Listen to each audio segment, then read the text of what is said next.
Hello' friend, আপোনালোকে আছে expert academy সৈতে।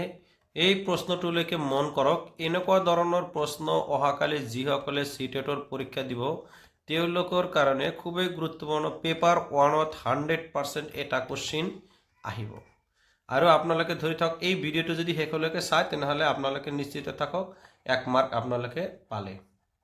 সব প্ৰশ্নটো আমি চাই লওঁ। প্ৰশ্নটো কি কৈছে?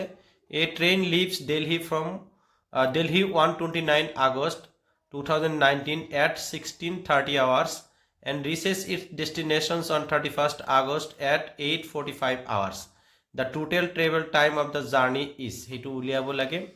So first ami yate likhilom 29 August asil 29th August train to ketia start korisil journey to 16 hours 30 minute start korisil and then train to jai paisil 31st August keita bajat paisil 8:45 minutes paisil.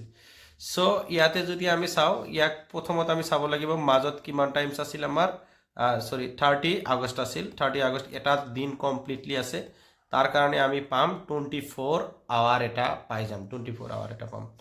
So ইয়াৰ ঠিক পিছৰ টাইমটো কি হ'ব? 16 আৱাৰ্ছৰ ঠিক পিছৰ আৱাৰটো হ'ব আমাৰ 17 hours. So 17 আৱাৰ্ছটোক যদি আমি 24 আৱাৰৰ ঘড়ীৰ পৰা যদি 17 আৱাৰ্ছটো মাইনাছ কৰি দিওঁ তেনেহ'লে কিমান টাইম পাম? আমি 7 আৱাৰ্ছ পাম। আৰু 30 আগষ্টত আমি কিমান পাইছিলোঁ? 24 আৱাৰ্ছ পাইছিলোঁ। আৰু 29 আগষ্টত কিমান টাইম পাইছিলোঁ? 7 আৱাৰৰ লগত আৰু এটা বস্তু পাইছিলোঁ আমি, এই 30 মিনিটছটো পাইছিলোঁ। এই 30 মিনিটছটো আমি ৰাখি দিম।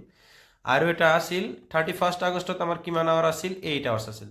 সো কমপ্লিট প্লাছ কৰিলে কিমান হ'ব? 39 আৱাৰ্ছ। কিন্তু ইয়াতে চাওক আপোনালোকে যে 30 মিনিটছ এটা আছিল, যে 29 আগষ্টত 30 মিনিট এক্সট্ৰা আছিল। সো সেইটো লাগিব প্লাছ 31 আগষ্টত আৰু কি আছিল? 45 মিনিটছ আছিল। টোটেল হ'ল 75 মিনিটছ। সো 75 মিনিটছ মানে হ'ল 1 hour 15 মিনিটছ। সো 1 hourটো যদি ইয়াত প্লাছ কৰোঁ তেনেহ'লে 40 আৱাৰ্ছ হ'ব আৰু কিমান হ'ব? 15 মিনিট হ'ব। সো অপশ্যন নাম্বাৰ ডিত কি হ'ব? কাৰেক্ট এনচাৰ হ'ব 40 আৱাৰ্ছ 15 মিনিট। সো এনেকুৱা ধৰণৰ প্ৰশ্ন 100% আহিব পৰীক্ষাত। আপোনালোকে এই কনচেপ্টটো চাই যাব। ধন্যবাদ।